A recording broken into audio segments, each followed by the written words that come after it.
Attention gamers. ADCs have recently gotten more buff than a young Ronnie Coleman, and as some totally kind and not backseating players in my comments say, if you can't climb now, you won't ever climb with how broken ADCs are, and to that I just want to say I still can't climb, and that's why I've resorted to playing Mage's bot instead, because no matter how strong Riot Freak advocates to make the right clickers on the Rift, all you need is a little CC, a laugh at their cleanse, and then proof that more CC equals more GG to know that this is the wiser pick. A lot of mages do just as much damage to turrets as the little squishy auto attackers, which makes me wonder, why would you want to be this guy? Sure, you can attack super fast, but you'll still be 4 levels lower than their tank just tickling him, and since you bring no utility or self-peel in a game that no one gives a shit about you, there's only one way things are going to end for you.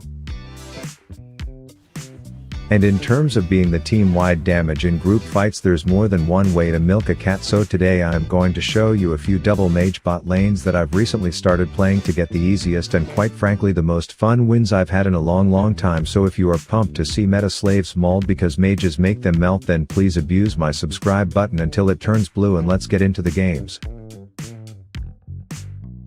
Alright, so the first game I'm running iOS 14 Lissandra with the chick whose kit is almost as busted as her bra playing support, and once we hit 2 I am immediately sending the claw teleportation device straight to that goat zip code to give her a bit of what up bitch, and then I tag my sidekick in to put her in the playpen a bit, light her on fire and apply some light seasoning to her before we toss her in the oven. A few levels go by and we are just sticking with the status quo, aka the second one of our abilities land we will be on that bitch like a flea fly on a pile of shit, and there ain't nothing she gonna do about it. Once we get our ultimates, the situation becomes that much more dire for any heel queefing goat who expected a passive lane. As you can see, we full combo before a wild lord of the simps arises, so we have to expedite the murder before I flash out to avoid any soul stealing. And I know I'm a gracious host, but I don't take kindly to unannounced visitors who have the intention of killing me and then stealing my identity, so we decide to inform him that those particular weeds are warded by hitting him with that Tyla we just friends though combo for the kill. We ended up bullying the little piss pilot out of lane, which meant this Soraka Flocka about to get flamed as the pattern of her eating skill shots like a hungry hippo and me getting carried by my support continues. Side note: an extra benefit of playing a mage with actual CC and utility and peel and the same amount of damage if not more than an ADC is that when you are about to be the recipient of a gank, instead of just jerking off your quasi-soft wiener waiting for everyone else to do the work so you can faceplant onto your right click button, you can actually set up the damn thing yourself and make it worth the jungler's trip. Then when the inevitable counter gank comes, you don't have your Pepega face on because you have peel in your kit to keep your friends close and your enemies closer to dying. It's worth noting you aren't playing with a team of all-stars here, as there are some concerns over how much bleach your own team's jungler drank as a child, but you have the ability to catch in your kit, so a little freeze pop is in order to make it all worth. At this point I quite literally have taken the entire tower before they have even touched mine, and someone's gotta make this unicorn retake the tutorial because I'm questioning if she got a passing grade the first time based off of this performance, as we don't even bother wasting our ultimates on her anymore.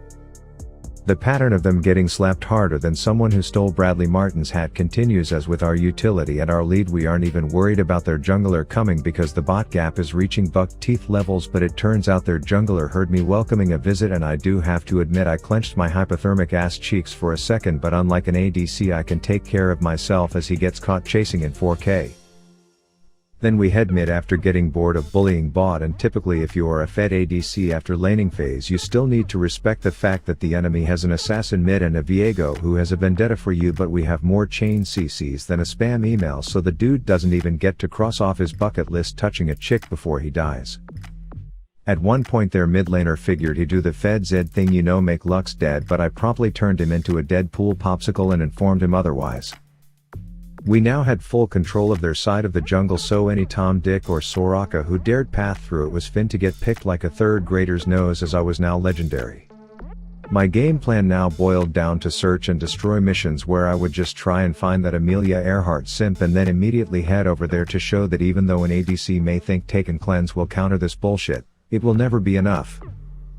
Then because I popped a creeper cam in the shrubs hoping to get a peep up Lux's skirt, it ended up coming in handy when we saw LL Stylish coming and craving an AP champ combo meal, but little did he know we were expecting him and weren't going to allow him to play the game. So yeah, 19 minutes into this comp, which is around when an ADC would get 1 to 2 items aka still be useless for 20 more minutes, and they were already calling it quits and wanting to go next as game 1 proved the power of double mage bot lanes. The second installment of my special called The Epitome of an Angry ADC featured poke as the theme of this chapter. You see, we would take a few trades to get everyone just a bit more lubed up, and then we would abuse the fact that we had more range damage and handsome looks this early in the game. Once again, we are the type of bot lane that junglers enjoy ganking because even if they aren't pushed up, the second they make the mistake of thinking warding things is a good idea, they get stunned, yanked back and fully primed to get cucked worse than a young Sneeko before his Andrew Tate phase. At no point in the game do I feel like I would be doing more damage to the towers if I were of the right click species, and from one fiddle enjoyer to another I know when something looks like it would be a surprise party, but the only surprise for him was the outcome of that idea as we then continued our business of taking an entire tower well before plates were ready to shed their feathers. We head up mid because apparently the general population there will make me feel a bit more confident about my own height, as a moo makes the mistake of thinking I give a fuck as I toss so many bombs on him you'd think his last name was Harbor, first name Pearl, until one last bouncy boy did the trick. But here's the thing, leave it to an anime-skinned Ezreal player to completely misunderstand macro gameplay and flame me for being in his lane instead of paying attention to more important things like, I don't know, not attending the birthday bonanza, which did leave me in a bit of a situation, but in addition to copious amounts of G Fuel there is some ice flowing through these veins. I took a quick piss break only to see these birds of a feather flocking together, so I hit them with a flanking Hiroshima to pretty much secure a double kill, and to make things even sweeter my pinging blonde dipshit died in the process as well. This lined me up to nuke another tower, but the horny haybag had other plans, so I decided to use my satchel to both destroy some property while also peace out eating my own ass to survive the surprise. Now as an ADC player I am conditioned to see champs like this little midget mummy and know that if I get too close they will push one button and I will enjoy the final 3 seconds of my life in a cozy stun, but on mages like this I can just say good luck pushing your ult button when you are skydiving, little bitch, and then continue to chuck shit out of the whimpering sack of gauze until he dies. This allows us to march straight down the line like we are a giant rainbow inflatable at the gay pride parade, as I keep an enormous amount of pressure on anyone who woke up feeling like defending today until I release one last long bomb, let it off the leash a bit. But I wasn't done there. You see, there's this chick who whips quills at people and I'm personally not a huge fan of that kind of behavior, so my next objective in this ARAM minigame was to inform her that my bombs will do damage to her too. And as double mage we are rocking more pick than a small wooden stick you stab your teeth with after eating chicken wings, as the pocket Nagasaki comes out to play from time to time. While our jungler is taking dragon, I was busy trying to get in touch with the head of the party planning committee to inform him that we don't want any surprises, and while he was initially reluctant to listen to us, he eventually gave in. It was now up to just their resident right-clicker to defend this tower, but the reality of the situation is one ability does 70% of her health, and while she is busy processing how bullshit that is, I hit her with the 3-4 McGregor. But hey, there are plenty of ways to tilt a Mark's non-gender specific being, as you can see her own attacks do jack shit to my team's worst player, and then when she is tabbed out praying for the game to end I hit her with one more Oppenheimer for the kill. Their Amumu was trolling so much I had to check if he was a Trundle main after the game, as he kept me nice and fed, and once again my petty ass was just chipper to see this flaming Ezreal get bitch slapped again, who oh by the way was spamming FF votes every 3 minutes in a game that I may remind you is more one-sided than a Mobius strip, and thus Exhibit 2 and why mages are just better for solo queue was in the books. Game 3 was the first time I had faced adversity in my young AP-fueled life. Not in the bot lane, as the first encounter I had resulted in us eating char-grilled rat kebabs, and the second time we decided to fight it was a part of some perfectly executed guerrilla warfare tactics where we were just pissing in the tall grass together until Robocop came in to volunteer to give me some free cash.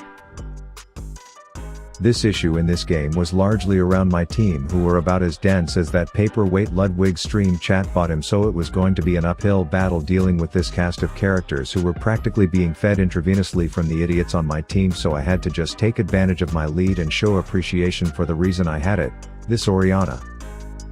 But the best thing about mages is if you compare their ults to, I don't know, let's pick a random class, say ADCs, they are just so much better on average, so obviously the first time they were up we were going to nab a free sample.